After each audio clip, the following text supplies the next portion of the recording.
नमस्कार, आप देख रहे हैं न्यूज फॉर नेशन और मैं हूं सांत्वना आपके साथ। बिहार की 2 सीटों पर उपचुनाव समाप्त हो चुके हैं। ऐसे में पहली सीट जहां गोपालगंज की थी तो वहीं दूसरी सीट मोकामा की है।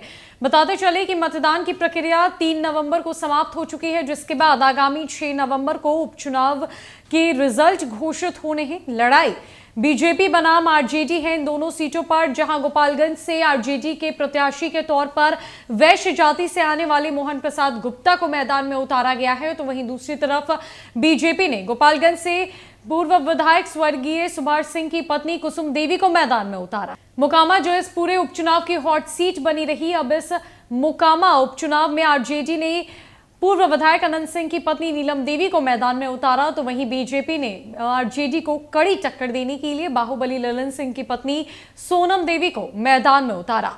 मतदान की प्रक्रिया समाप्त होने के बाद जो रुझान निकल के सामने आ रहे हैं, उससे ये प्रतीत हो रहा है कहीं ना कहीं कि जो वोटरों का उत्साह है वो इस उपचुनाव में बेहद कम हो गया है। यही वजह रही कि साल 2020 के विधानसभा चुनाव के बाद जब साल 2022 में इन दोनों सीटों पर उपचुनाव कराए गए तो वोटरों में वो उत्साह नजर नहीं आया। कम वोट पड़े हैं, प्रतिशत के आंकड़ों में काफी जो है वो डिक्रीमेंट हुआ है, यानी कि प्रतिशत के जो आंकड़े हैं वो काफी घट गए हैं। लोग बढ़ चढ़ के इस बार वोट नहीं दे पाए हैं। तेजस्वी यादव बीजेपी के बीच जो मान प्रतिष्ठा की लड़ाई चल रही है उसमें वोटरों ने अपनी दिलचस्पी नहीं दिखाई। दरअसल गोपालगंज और मोकामा विधानसभा सीटों के उपचुनाव में मतदान के प्रति मतदाताओं में वो उत्साह नजर नहीं आया जिसकी उम्मीद की जा रही थी।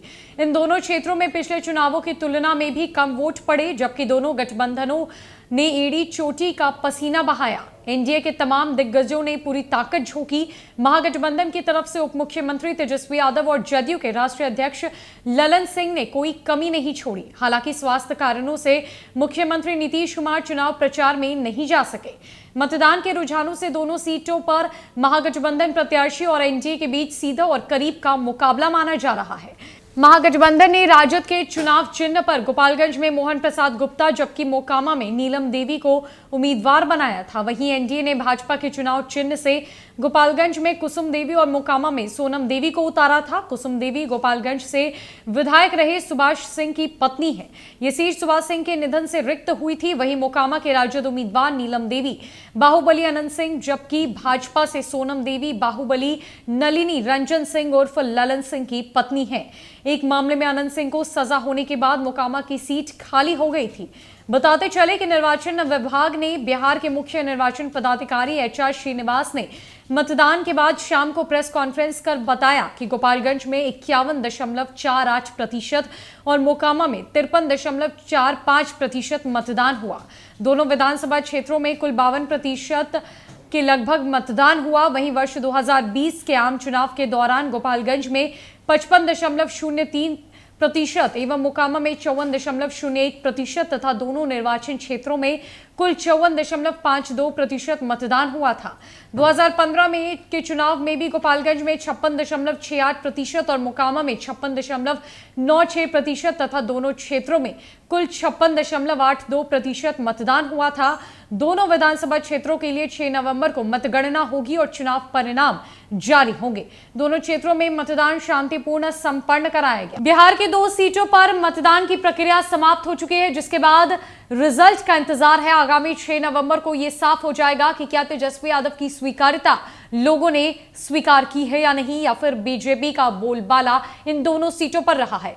चूंकि प्रत्याशियों के बीच काफी करीबी का टक्कर रहा है दोनों सीटों पर और कहना बेहद मुश्किल हो रहा है।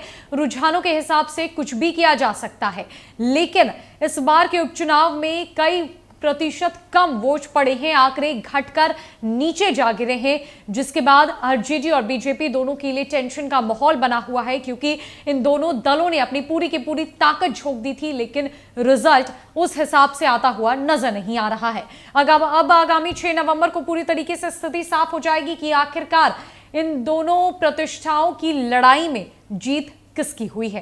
फिलहाल के लिए इस अपडेट में इतना ही। न कई अपडेट्स के लिए हमारे साथ बने रही न्यूज फॉर नेशन में। नमस्कार।